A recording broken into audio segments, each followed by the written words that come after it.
The ocean covers around 2/3 of the Earth's surface and provides us with many benefits like food, transportation, recreation and culture, while supporting an extremely diverse ecosystem.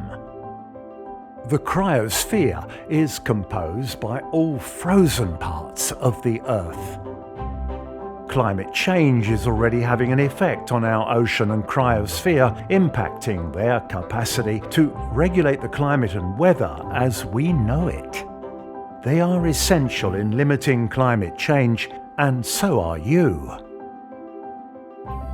The Office for Climate Education aims to support primary and secondary school teachers around the world by creating ready-to-use pedagogical resources that combine science and active pedagogies.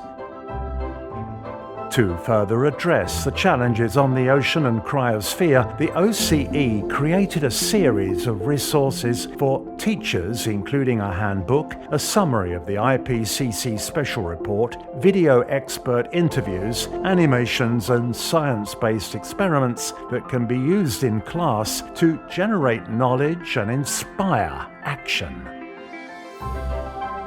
By using these resources, you will join educators around the world that are teaching today for a better tomorrow. Because the climate is in our hands.